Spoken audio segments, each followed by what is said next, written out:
So, thank you so much, Mr. Mario Volpi, to be here today in our DubaiView podcast studio. It's a pleasure to having you Thank you very much for inviting me. as well. Who I saw how many years you are working already in the real estate market. I guess in totally 40 years. Out of the 40 years, you are 19 years in the Dubai. No, 16 years in Dubai 16. and 24 years in London. Amazing. 16 years in Dubai. Yeah. So that's why we decided to pick you, because you are, I guess, one of the most experienced real estate agents in the Dubai market, and as well one of the leading real estate agents. So, and I guess all the viewers here in our DubaiView podcast studio, what we have as well, a lot of real estate agent can get a lot of knowledge about you. But please give me an introduction for my listener, who you are and how you moved from London to Dubai. So I tried to leave London a little while before I actually did, and handed in my resignation, and I was actually going to go to Spain, Marbella, funny enough. Oh, amazing. And but my boss at the time didn't accept my resignation, so he convinced me to stay, which actually was very good, because Spain then went into recession at that time. But the bug was there, and I'd been through 2.5 recessions in the UK, 24 years in real estate in the UK. I could see that there were problems on the horizon. So my wife's family, actually, her cousin used to be in a band, and they were here in Dubai. So we got talking about Dubai, and I decided to come out and have a look for myself. So I was here for a week, did quite a lot of interviews, managed to get several job offers, and went back home, resigned again, and a month or so later I came, which was in August of 2008. Amazing, amazing. So this is one of my questions what I had a long time, and now it's good that you was working in the UK market. UK was as well a very, very booming market. So how I'm hearing now out of a lot of investors, let's say, they are scared that Dubai, it's a bubble. And before was the same like with UK. So UK was booming. Can we compare the UK market with the Dubai market? Today, not. Look, any real estate market has a cycle. You know, what goes up has to come down. It cannot just continue to go up and up and up forever. And even the current marketplace that we're in right now has got to have a period of pause as well. But Dubai is very, very different. If we talk about London, where I was, southwest London, leafy area called Richmond, which is at the end of the district line in Greater London, you know, with different economic outlooks, with different governments coming in, different policies, you could pretty much say that there was going to be a recession every 7 to 8 years. There was going to be situations where property prices would go down, and that cyclical marketplace was always there. Now, of course, I came here in 2008, and 2 months later, 3 months later, we had the financial crash. It was something that was going to happen anyway, so it wasn't anything that Dubai was doing wrong. It was going to happen. But we then had a period of downturn. We then had the Arab Spring in 2011. Things started to improve. We then had the announcement in 2013. I think it was November, if I remember rightly, when we won the Expo. And the expectation was there. So we then had kind of like a mini boom, which lasted till about, I would say, spring of 2014. But from 2014 all the way to 2020 was a downward movement. Now, what seems to have happened now, so again, Dubai went up, it went down, up, and yeah. What seems to have happened now is that since COVID, the federal government and the UAE in general did really, really well in how it coped with the pandemic, that the whole world was looking at Dubai, and we were one of the first to shut down. We did it quickly, and we were one of the first to open up.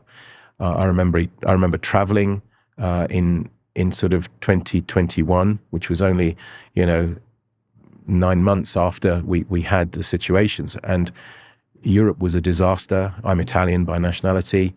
Italy was a disaster. The UK was a disaster, and there are still problems there. Dubai has done an amazing job in riding out problems. You know, when there is something like a pandemic, we dealt with it really well. When there are geopolitical issues around us, we deal with it very well. In fact, if anything, we benefit from things like that. And the whole world is now looking at where should I go? Because, like I said, Europe economically is not in a good place. UK is not in a good place. America is not in a good place. And I know we have elections, and we've had elections in Germany recently. And also in the UK, they've changed government. That's turning out to be not a good move.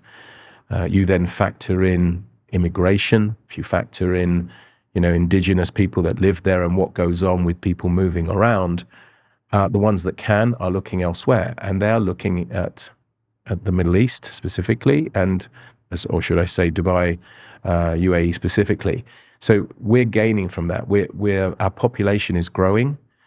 And so whilst we're trying to compare the UAE real estate market to Dubai, sorry, not to Dubai, to London, beg your pardon, is that London will still have these ups and downs. Whereas what seems to be happening now, because of the population growth, because Dubai has sold itself so well on the world stage, that one day it's one type of nationality, next day it's another one.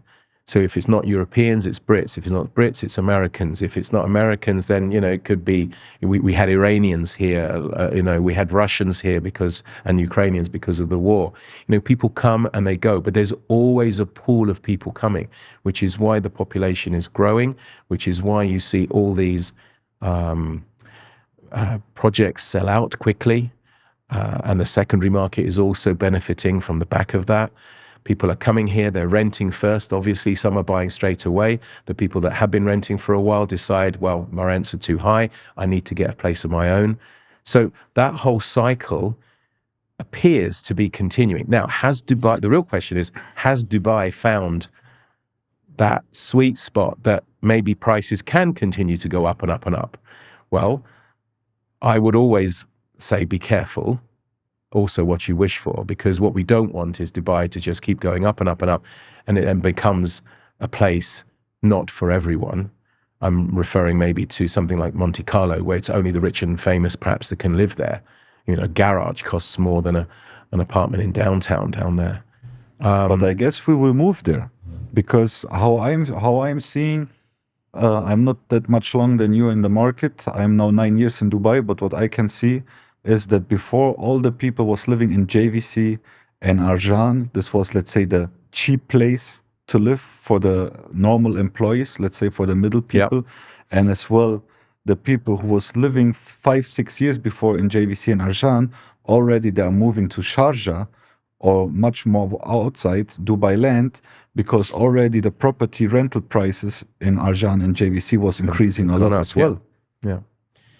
Yeah, potentially, yes. It's like water. It finds its own level.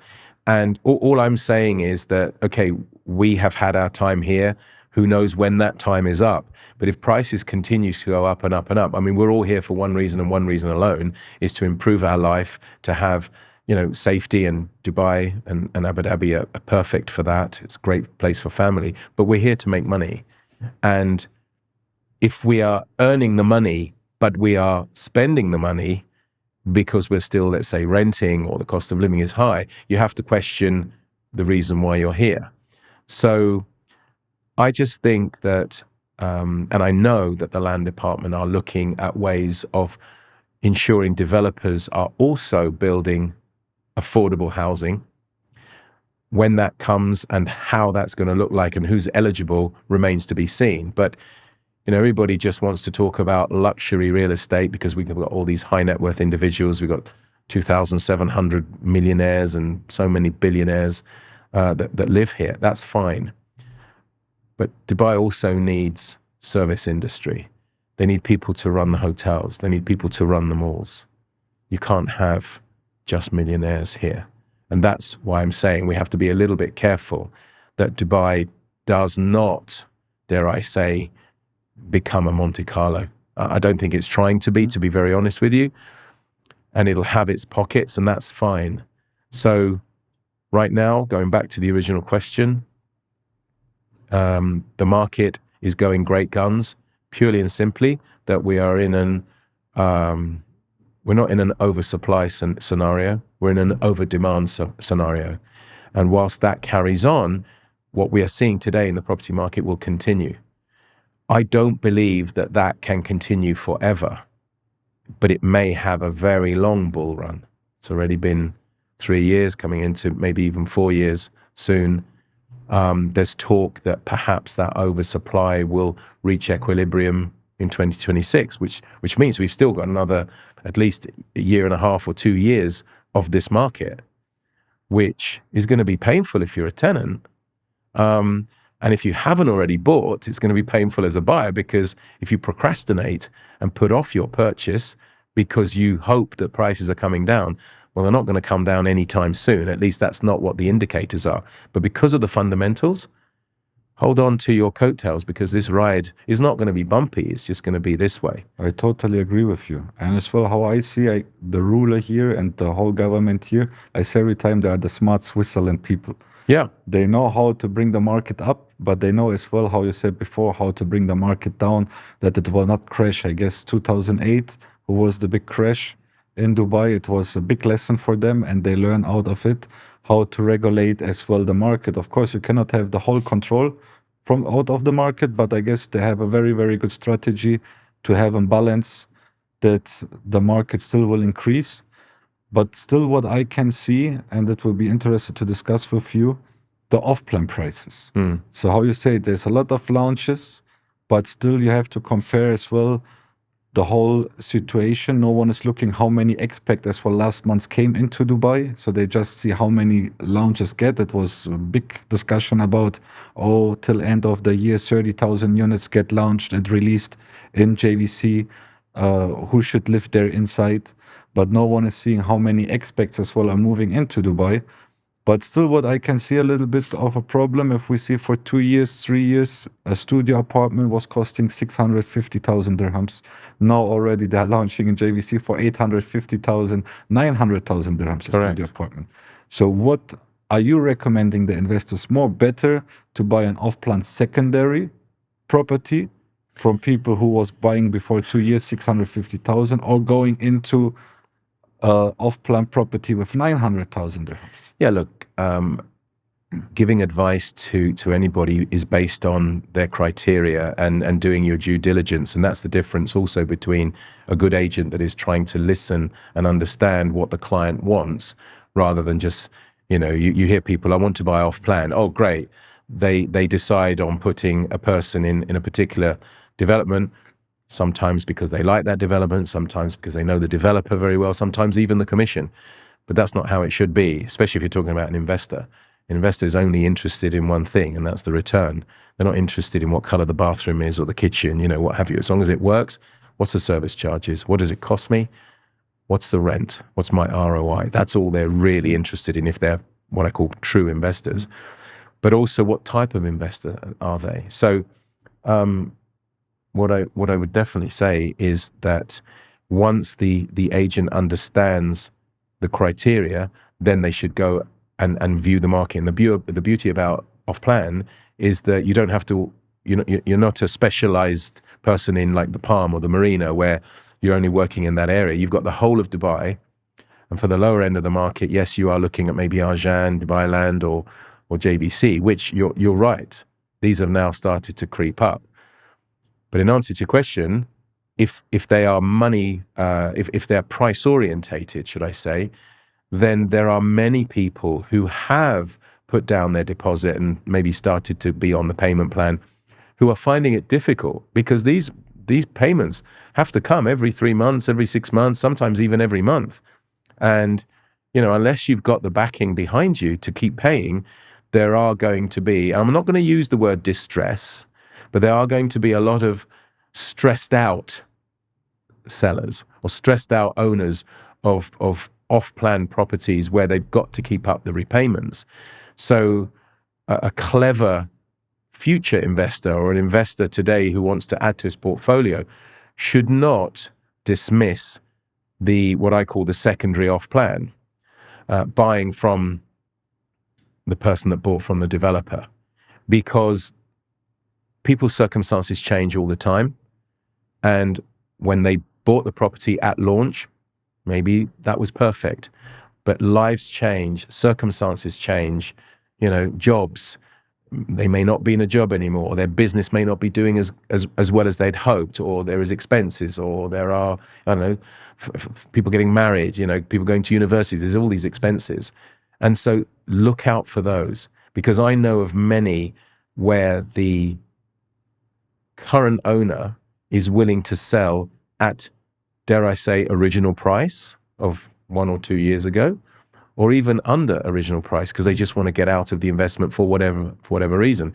Now, if these people bought even a year ago, but if they bought, say, 2 years ago, there's 2 years worth of capital appreciation in theory. So the investor is buying something today at 18 months to 2-year prices if they're selling at OP.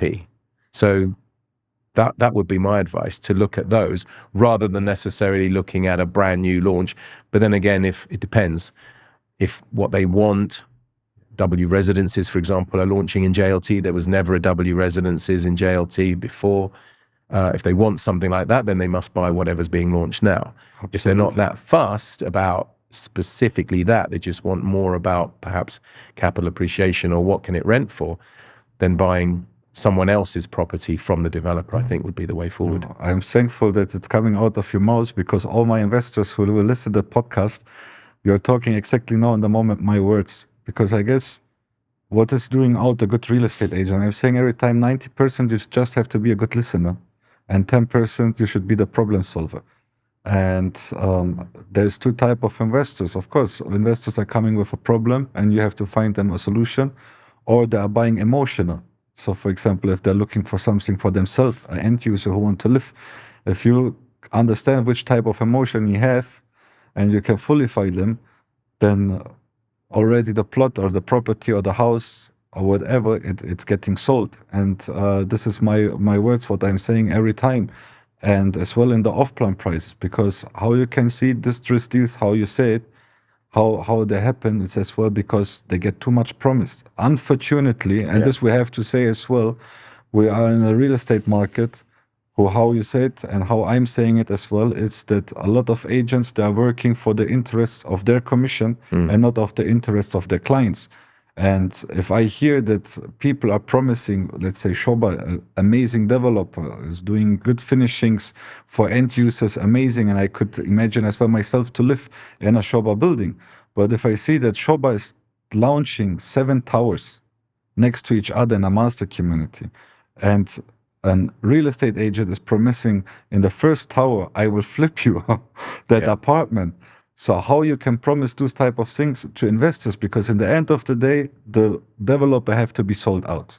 Because why an investor should buy from me, paying me 2% commission, and as well the capital appreciation of the investor if he can get it from the developer. Of course. And this is the things what I'm giving every time to the investors as well.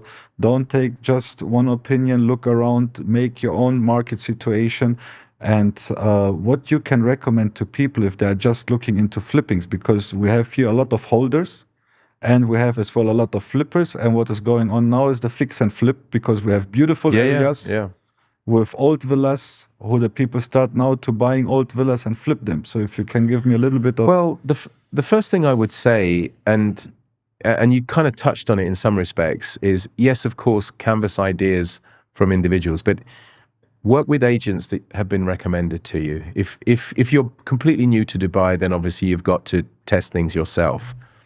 But there are many ways of seeing who the agent is, not just if they're RERA qualified. There are 20,000 RERA qualified agents in the market at the moment. There are many more unqualified, so you've got to start there, obviously.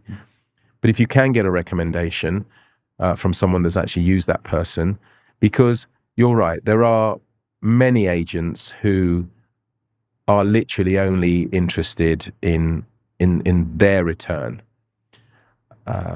I know that there are many agents who really do deeply care about the investments of their clients, because They don't just want to make one sale with that individual.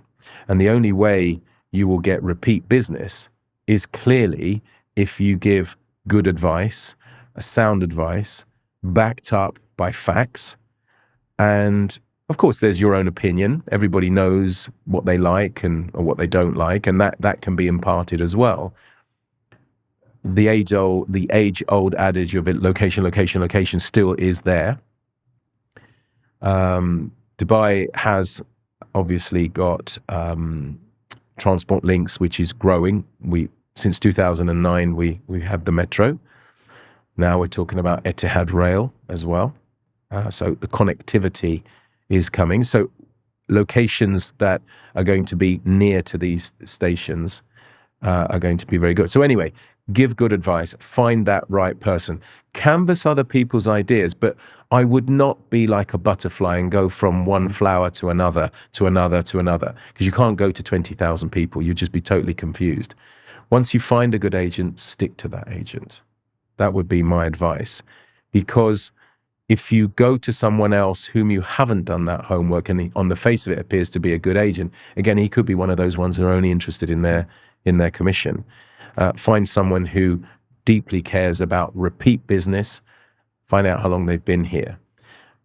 So the flipping market is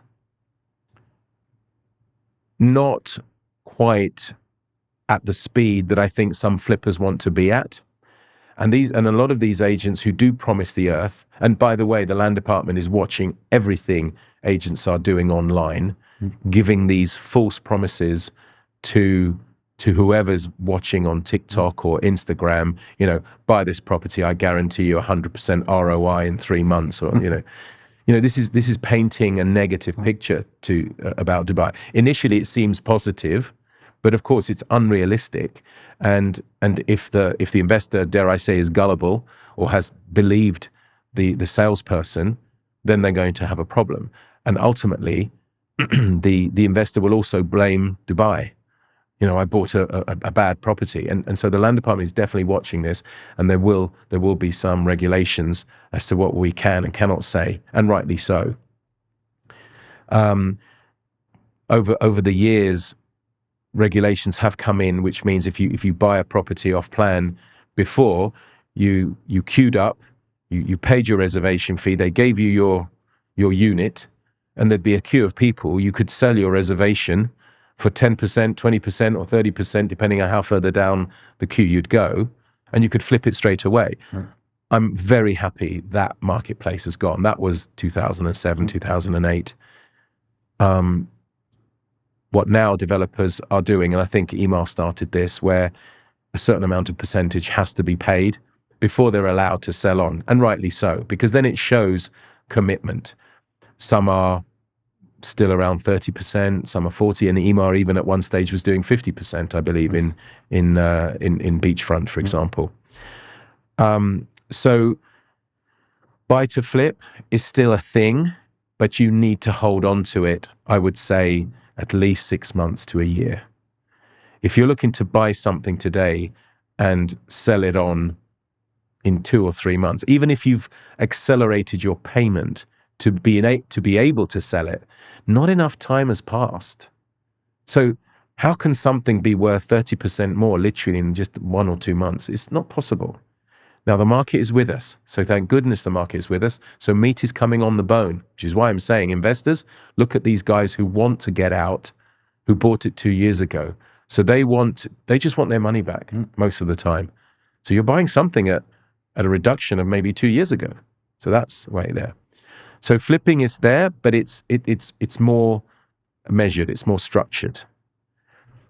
The buy to renovate and to sell on is something that wasn't really a thing in Dubai, but is now becoming, because you have these villas, especially if we look at, for example, Emirates Living, Springs, Meadows, to a point even Lakes. And then, of course, the bigger mansions in Emirates Hills, they're starting to show their age. If they were built in 2000, in fact, Springs, I think, was 2006, something like that, 2007.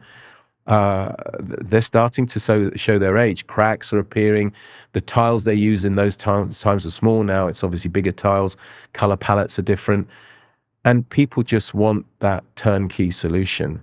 And so they will pay the money if you can actually deliver that. And that's why the renovation market, just today I had investors come in saying, we have a fund, we're looking to spend, we want to buy several properties, we want to have at least 6 or 7 units on the go at any one time that they're doing up and then showcasing them. And of course, they're like these things you see on $1 Million Listing or Selling Sunset or even Ryan Serhant or any of these property programs we see on Netflix.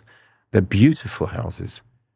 And individually, they are beautiful because they've added their own stand. If you look at Jumeirah Islands, you've got different types that Nikhil built, but with a renovation, they could maybe even change the facade. And all of a sudden, it looks like a brand new build, you know? So there is going to be a marketplace for that. For those people who either are financially rich, but time poor, and cannot be either bothered or even have the stomach to deal with contractors and the delays that sometimes can come with that.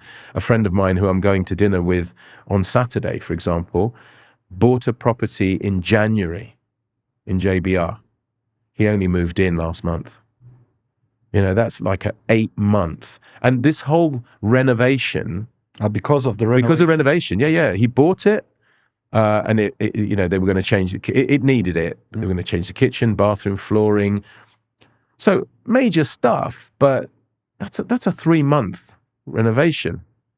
Took them 9 months because of problems, because of delays, because of changing contractors, because of promises again that were not fulfilled. And of course, everything spiraled. I'm sure it's going to be amazing. It needs to be after 9 months waiting, but I'm looking forward to seeing that one. Amazing. So now we have as well, we talked about agents. We have a lot of agents here in the Dubai real estate market and a lot of agents, you talked about Netflix series, who are thinking, I will move to Dubai and I will be the next millionaire agent. Yeah. So the dream visions, what a lot of agents have here.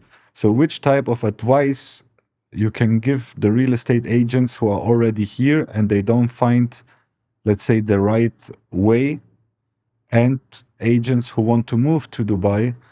I guess they need a very good advice to get an understanding about the real estate market and how to orientate it to get successfully still in that time who we are standing now in the moment.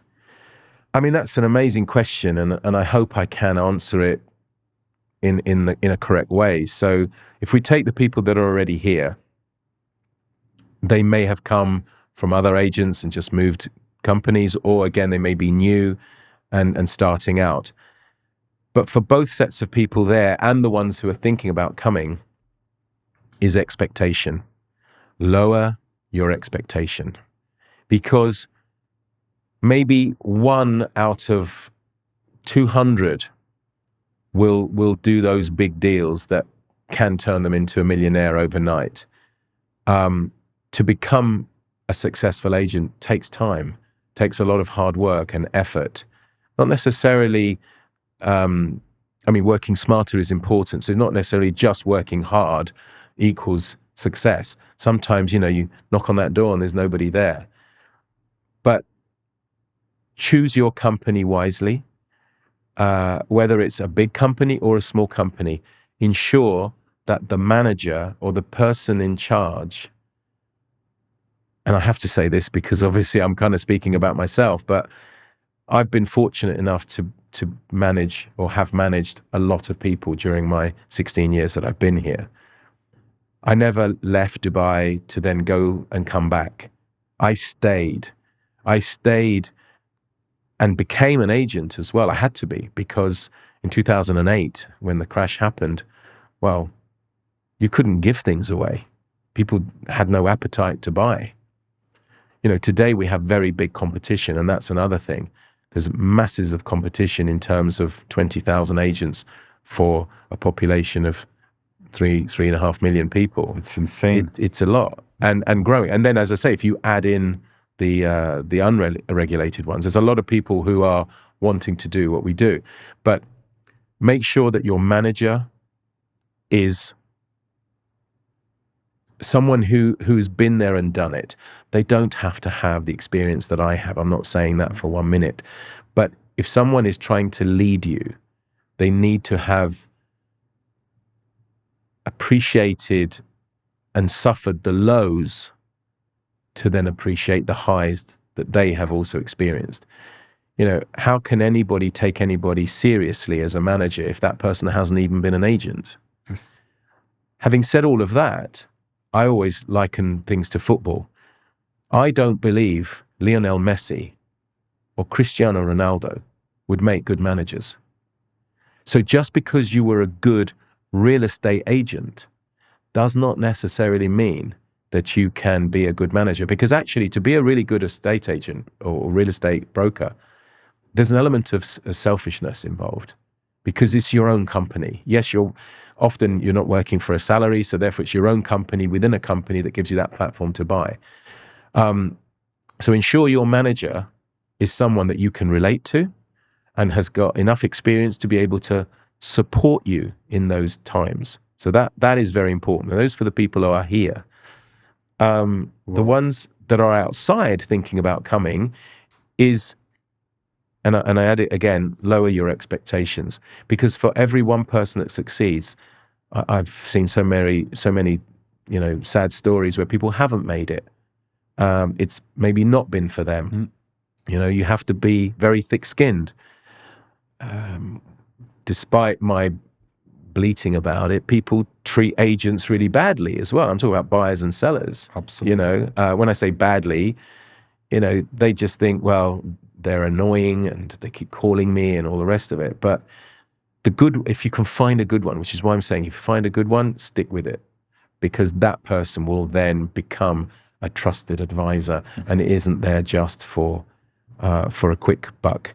They want to sell you something else. And in Dubai, it's probably the first place that I would think that you could be talking to anybody who potentially might have 2, 3, 4, 5, 6 other properties. The other day, one of my agents got locked in an apartment with a buyer who was going to view his property for the first time because it was handed over. So he went with a view of putting it on for rent. So my agent was a rental agent, met this guy, and something happened with the lock. They got locked into this apartment for over an hour. So of course they called security, can you release us, can you help us? But in that time, they sat on the floor, they chatted, and my agent found out this guy's got 10 properties. And this guy now wants to give my agent the 10 properties to, I can't remember whether they were for sale or for rent. But what I'm saying is, nowhere else. In London, you'd be lucky to find someone who's got 1 or 2 properties, let alone 10. Absolutely. So the opportunities are definitely here. It is an amazing market. Yes, you can be very successful, but it doesn't come easy. It's not a walk in the park. You need to work really, really hard, and then you get the lucky breaks. But like I said before, there's a lot of lows that you've got to experience as well before you get the highs as well. I guess this is the main problem. The people are coming here with a straight expectation that they will do it. Yeah. But in the end of the day, this is the wrong mindset. So well, you've got to have the self-belief. You got to believe that I can do it. I've got another lady. She's not quite as old as I am, but nearly there. Divorced from the UK. Terrible sort of marriage, that kind of thing. She's selling her business in the UK to come to Dubai to start a new life. This woman is going to be very tenacious. She's going to be like a lioness with looking after her cubs, as it were. And that's the kind of person I want, because I know that person is going to get up early in the morning. I know that person is going to give more than 100% every day and go home exhausted. That's how agents need to be. If you don't go home mentally exhausted, forget physically, because it's not a physical job. But if you don't go home mentally exhausted, or you have your dinner, you sit on the couch and you haven't fallen asleep, then you haven't given everything that you need to give that day. And that's the message I would need to send to agents. If you do that, it's going to come. It will. It has to. You cannot work that hard and not get somewhere, especially if you're talking to so many people. Yeah. Wow, nice words. I totally agree. Yes, I can say it as well. I have one agent and he was impressing me a lot. He came to Dubai, and the first of 6 months, he was just looking who is one of the successfulest agents. We're not talking about social media, have the highest followers and is well known. So really someone who have a very strong knowledge. And he was going to him and he said, please, can you do a favor for me? He said, I just want to work under you 6 months. I just want to be next to you and just watching you, how you're talking to the investors, how your workday is starting, which type of strategies you have. And he just wanted, not copy pasting him, but learning from a leader how the real estate game is working in Dubai. 6 months for free, nothing. He didn't get any leads. He said, I don't want to have anything from you. I just want to stand 6 months next to you and watching you. Well, that's also why I say learn from your manager. Make sure the company you're going to work for has that kind of a person, someone who can give you something. Now, sometimes it's a manager, or sometimes, as you say, it could be a peer, as in it could be a colleague of yours. Yeah. You know, and even in my previous company, there was someone who literally was doing 2-3 deals a week. I'm not talking about rentals now, sales. And people, and he was quite shy actually, and we got him to speak in front of the team, to give his story, and he has loyal clients now. But for the first 3 years, he virtually worked for free. This is this very successful guy. Yes. He virtually worked for free in the sense that if people wanted to pay him, then obviously he would collect his commission. But he never insisted that those people would actually pay him. It's a bit like a tip, I guess. You know, you go to a restaurant, you do that, or you don't. You do or you don't. You don't have to. But now those same people are the ones that have introduced other people to him and are buying and complete buy again. And he's been in the marketplace now 10 years. So at the beginning, you might have to invest not just your time and your effort, but also your own money without necessarily expecting anything back. Now, maybe he's an enigma. Maybe he's the exception to the rule. I'm not necessarily saying that people should not earn a commission from a deal they've done. They should receive what they've done. But he decided that that was his strategy, and for him it worked.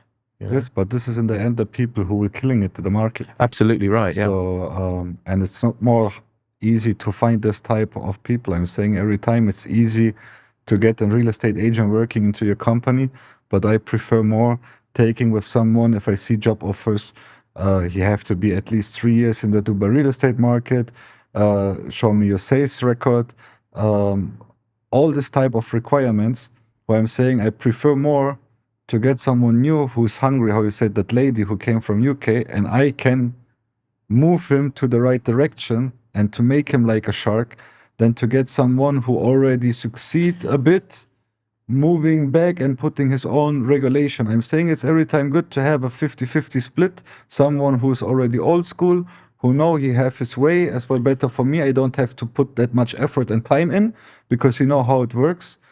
But the hungry people, we need them currently in the market. Look, I agree with you to a point, but I actually say that hunger and the willingness to do something doesn't always guarantee success as well. And so that's why I say for every one person that succeeds, maybe 50 or 100 don't. And you've got to be in the right environment.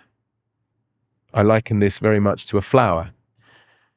The flower has to have the right soil, first of all, for the flower to grow.